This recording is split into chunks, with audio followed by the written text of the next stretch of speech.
Good morning प्यारे बच्चों।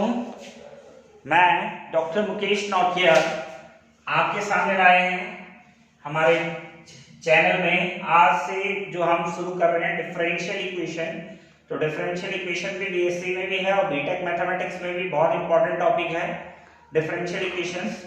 So therefore कि कई चीजें हैं, इससे पहले मैं एक वीडियो भी अपलोड करा है जिस पर डिफरेंशियल इक्वेशंस का इंट्रोडक्शन है, तो आप वो भी देखिए। लेकिन ये जो प्रॉब्लम्स ऑन डिफरेंशियल इक्वेशंस है तो किस तरीके से सॉल्व करेंगे, तो मैं आपसे डिस्कस करता हूं पहले कि when we have this such type of differential equation d2y by dx² dy by dx minus 2y is equal to 0, and this is d2y by dx² 6 dy by dx plus 9y is equal to 0, d square per d plus 1y is equal to 0.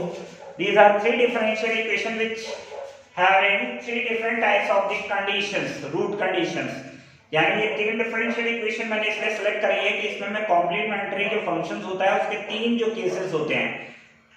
Case number 1, when we have the different roots, when we have the equal roots and when we have the imaginary roots. Okay, so मैं तीनों case discuss करूंगा आपसे। तो मैं बताया आपको कि जैसे इससे पहले जो वीडियो है वो भी देखें आप, जिसमें डिफरेंशियल इक्वेशन के बारे में, कॉम्प्लीमेंट्री फंक्शन और आपका डिफरेंशियल इक्वेशन का इंट्रोडक्शन है, उसको भी देखें। तो ये आ जाएगा d2y by dx² dy by dx minus 2y is equal to 0. So how can we solve this, इसको कैसे सॉल्व करेंगे? So first of all this can be written as d2y minus dy minus 2y is equal to 0. So this can be written as d² minus d minus 2y is equal to 0. Okay, y d by dx is d. Okay, so now we are going to write the auxiliary equations. So auxiliary equations, so if you are going to write the auxiliary equations, then you have, so to write the auxiliary equation, what we can do, we are going to replace d by m, so that is m square minus m minus 2 is equal to 0. Okay, m square minus m minus 2 is equal to 0. Now going to factorize this, so m square minus m minus 2 is equal to 0. So if you are going to factorize this, so this can be written as 2 minus 1 m, and this is minus 2 is equal to 0. Means आपको ऐसे दो root decide करने हैं जिनका difference तो 1 आ जाए और multiply करके कितना आ जाए, 2 आ जाए। ये पता है ना आपको, क्वाड्रेटिक इक्वेशन सॉल्व करना आता होगा। जब यहाँ पर माइनस है तो ध्यान रखना, when you have here is minus, जब आपके पास यहाँ पर माइनस होता है इट मींस यहाँ पर डिफरेंस, और जब यहाँ पर प्लस होता है कांस्टेंट के आगे तो इसका मतलब यहाँ पर प्लस करके आना चाहिए। इसको देखना है, इस साइन को नहीं देखना, ये देखेंगे। So it means you have to decide the two roots, आपको ऐसे दो रूट्स डिसाइड करने हैं जिनका डिफरेंस 1 आ जाए और उनका मल्टीप्लिकेशन कितना आ जाए, 2 आ जाए। तो ये है, this is m square minus 2m और this is plus m minus 2 is equal to 0। So m common लेंगे आप, m माइनस 2 प्लस 1 कॉमन लेंगे, this is m minus 2 is equal to 0। So you have m minus 2 and this is m plus 1 is equal to 0. m minus 2 m plus 1 is equal to 0. So therefore you have m is equal to 2 and m is equal to minus 1. So CF for this equation is complementary functions. Okay, CF means complementary functions. CF की जो full form होती है complementary functions होती है। तो वो तब निकलता है जब राइट हैंड साइड 0 और जब right hand side not equal to 0 तो तब CF भी निकलता है और PI भी निकलता है। बट ये तीनों इक्वेशंस ऐसी दी है मैंने कि जिसमें तीनों केस आपके कवर हो जाएंगे। पहला केस क्या है, डिफरेंट रूट वाला, तो ये आ रहा है, देखिए दोनों रूट अलग अलग आ गए, 2 minus 1 रियल में है, डिफरेंट रूट्स हैं। सो इसका CF होता है C1, लिखना है आपको आर्बिट्री कांस्टेंट C1 e की पावर जो पहला रूट आपका 2x, यहाँ पर आपका इंडिपेंडेंट वेरिएबल आएगा, यहाँ पर क्या आएगा आपका independent variable. So here x we have independent variable, ये x आपका क्या है, इंडिपेंडेंट वेरिएबल होता है। This is dependent variable, y we have dependent variable, this is dependent, this is independent. So always remember when you are writing here e raised to the power 2x, तो यहाँ पर वो आता है जो independent variable होता है। Then c2, this is e raised to the power minus x. So because of right hand side is equal to 0, तो इसका जो CF है वही इसका complete solution हो जाएगा। तो जो कंप्लीट आंसर आएगा that is y means dependent variable की टर्म्स में आता है answer. y is equal to c1 e raised to the power 2x c2 e raised to the power minus x। Okay, this is first case. So आपको ये ध्यान रखना है कि when you have the different roots और real भी हो different भी हो तो cf जो होता है cf होता है ऐसा c1 e की पावर m1x c2 e की पावर m2x c3 e की पावर m3x ऐसे चलता रहेगा। जितने डिफरेंट रूट्स आपके पास आएंगे उतना आएगा c1 e की पावर m1x c2 e की पावर m2x c3 e की पावर m3x c4 e की पावर m4 ऐसे चलता रहेगा cn। जितने भी आ जाएंगे 4 5 लेकिन डिफरेंट हो तब ये लगेगा। अब ऐसा भी हो सकता है कि when you have the same roots. अब सेकंड क्वेश्चन को देखो आप, तो इसको लिखेंगे आप y डबल डैश। तो y डबल डैश का मतलब यही होता है double differentiate d2y by dx square. इसका मतलब होता है dy by dx और इसका मतलब होता है 9y। तो ये आ जाएगा आपके पास d2y by dx square plus 6 dy by dx plus 9y is equal to 0 you have। okay, so this can be written as d square y plus 6 dy and this is 9y is equal to 0, so this can be written as d square plus 6d plus 9, this is y is equal to 0।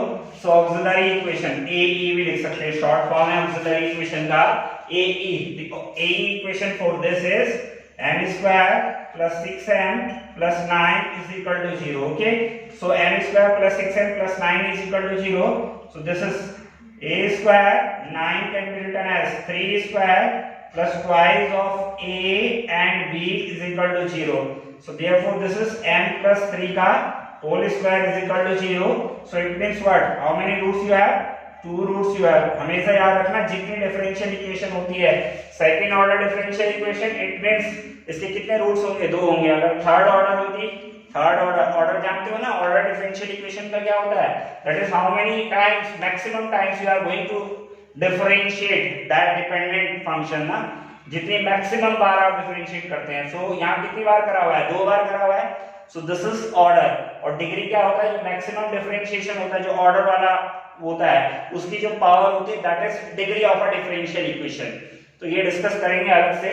m plus 3 is equal to 0, so therefore now 2 root you have -3 okay, so how many roots, here are 2 roots you have -3 and -3, so -3 and -3।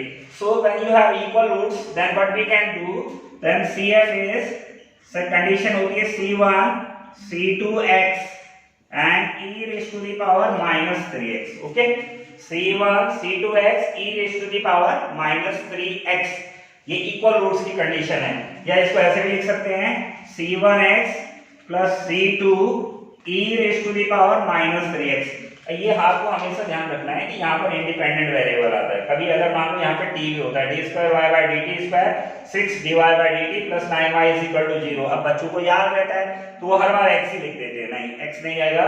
when you have independent variable t here then it means c1t plus c2 e raised to the power -3t।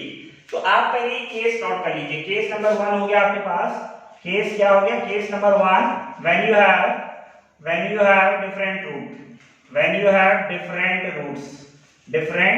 roots real and different roots, then मान लो m1 है m2 है m3 है, सब अलग अलग है m1 m2 then m3 different roots हैं। तो इसका CF हो जाता है c1 e की पावर m1x c2 e की पावर m2x c3 e की पावर m3x। x तब है when we have independent variable x। if you have independent variable t, so it means this is going to replace by t also। okay, then case number 2 we have when roots are this time real and distinct, when roots are real and equal। okay, when roots are real and equal then it means m1 m2 is equal to m, for example। so CF हो जाएगा आपके पास c1 then c2x is equal to e raised to the power mx। for example if you have m1 is equal to m2 is equal to m3 means 3 roots you have equal, so CF is equal to c1 c2x c3x square and this is e raised to the power mx. Okay, ऐसे अगर चार roots equal आ गए तो c1 c2x c3x square c4x cube ऐसे चलता रहेगा। एक general pattern ये है आपके पास, ठीक है ना। तो ये आ जाएगा क्या, when you have case number 1 case number 2, when ये इसमें कोई वो नहीं है, c1x प्लस c2 भी लिख सकते हैं, मतलब ये x इसके साथ भी लिख सकते हैं, ऐसा कोई कंपल्सन नहीं है कि इसको c2 के साथ ही लगाना है। अगर आप ऐसा भी लिख सकते हैं c1x plus c2 e raised to the power mx, that is also correct. Okay, now the third case we have third case when we have the imaginary roots. So when we have the imaginary roots, so if you have the imaginary roots, then what we can do for CF कैसे निकालेंगे जब आपके पास imaginary roots होंगे। For example, the roots you have m is equal to plus minus alpha plus minus iota beta, then CF is equal to e raised to the power alpha x. Okay, ये real part यहाँ पर आ जाएगा और ये हो जाएगा c1 cos beta x और c2 sin beta x। Okay बच्चों, ये ध्यान रखना, इसका केस का क्वेश्चन मैं करवा रहा हूँ, थर्ड वाला जो क्वेश्चन है CF when roots you have alpha plus minus iota beta, ये दो रूट्स हैं, एक अल्फा प्लस आइटा बीटा और एक अल्फा माइनस आइटा बीटा, तो इनको कैसे लिखते हैं, इसका CF हो जाएगा e raised to the power alpha x। ये रियल यहाँ पे लिखा c1 cos beta x c2 sin beta x। Okay, now so equation third you have d square plus d plus 1 then y is equal to 0, d square plus d plus 1 plus y is equal to 0. So the auxiliary equation for this auxiliary equation is m square plus n plus 1 is equal to 0. Okay, now we know that m square plus n plus 1 is equal to 0. Can you solve this equation with the splitting middle term method? कर सकते हो splitting middle term method से? नहीं होगा, देख लीजिए, ऐसे दो नंबर्स आपको सेलेक्ट करने हैं, when we are going to multiply them the result is 1 and the addition of also is 1. Addition दो नंबर ऐसे सेलेक्ट करने हैं जिनका जोड़ भी ऐड करने पर भी 1 आ जाए और मल्टीप्लाई करने पे 1, तो आप ढूंढते रहिए और आप क्या करेंगे, इसको हम धाराचार्य से करेंगे, तो that is ax square plus bx plus c is equal to 0, then x is equal to minus b plus minus b square minus 4ac upon 2a. Okay, this is we know that, ये कौन सा formula है, जब आप कहीं पर बहुत ज्यादा मुसीबत में फंस जाते हैं क्वाड्रेटिक इक्वेशन में और सॉल्व नहीं हो रही है, सो यू कैन अप्लाई। कभी कभी बच्चों को वो दो नंबर भी नहीं पता लगते जिनको कि मल्टीप्लाई करके या आना ऐड करके, तो आप कुछ मत करिए, आप सीधे ये अप्लाई कर दीजिए, अपने आप जो फैक्टर आने होंगे वो आ जाएंगे, रियल आने होंगे रियल आ जाएंगे, इमेजिनरी आने होंगे इमेजिनरी आ जाएंगे। सो आप बेफिक्र होकर ये लगा दीजिए, इसीलिए बनाया ये formula. Okay, then so x is equal to minus b plus minus b square minus 4ac upon 2a। तो बच्चों इसका कंपेयर करेंगे तो यहाँ क्या है, x स्क्वायर m स्क्वायर, तो a कितना हो गया आपके पास, दैट इज 1, b कितना हो गया यानी m का कोएफिशिएंट, क्योंकि ये तो जनरल इक्वेशन है, इसमें x में है ये m में है, तो x यानी b कितना हो गया 1, तो c भी कितना हो गया आपके पास, दैट इज 1। सो यहाँ x की वैल्यू निकालेंगे लेकिन यहाँ m की निकलेगी क्योंकि ये इक्वेशन किसमें रन कर रही है, m में। So m is equal to minus b, तो minus b plus minus b square यानी 1 का स्क्वायर 1 ही होने वाला है, minus 4a and c you have 1 upon कितना हो जाएगा बताओ, that is 2a। So minus 1 plus minus 4 minus 1 कितना हो जाएगा, दैट इज माइनस 3 अपॉन 2, तो this is minus 1 plus minus root 3 iota by 2। Okay, so this can be written as, now I am going to rough this, मैं इसको rough कर रहा हूं। आप समझिए, इस चैनल को लाइक जरूर करिए और मैक्सिमम लोगों को बताइए, इसमें हम पूरा आपको कंटेंट अवेलेबल करवाएंगे from elementary classes to post graduation mathematics, और बहुत सारे वीडियो हमने बना के दिए हैं। m is equal to minus 1 plus minus root 3 iota by 2, so therefore m is equal to this m is equal to, m को क्या लिख सकते हैं आप, m ये हो जाएगा आपके पास कितना, this is minus 1 by 2 plus minus root 3 by 2 and this is iota you have. Okay, तो ये आ गया ना alpha plus minus iota beta. Okay, इस फॉर्म में आ गया है, लगाओ जरा इसमें CF लगाओगे, so therefore CF is equal to, CF कितना हो जाएगा, e raise to the power alpha यानी माइनस 1 बाय 2 x। ये x जो होता है ये इंडिपेंडेंट वेरिएबल होता है। ओके, यू रिमेंबर दैट कि जब इंडिपेंडेंट वेरिएबल x हो तो x लेना और t हो तो t लेना। कुछ में डिफरेंशियल इक्वेशंस की बुक्स में t भी है इंडिपेंडेंट वेरिएबल।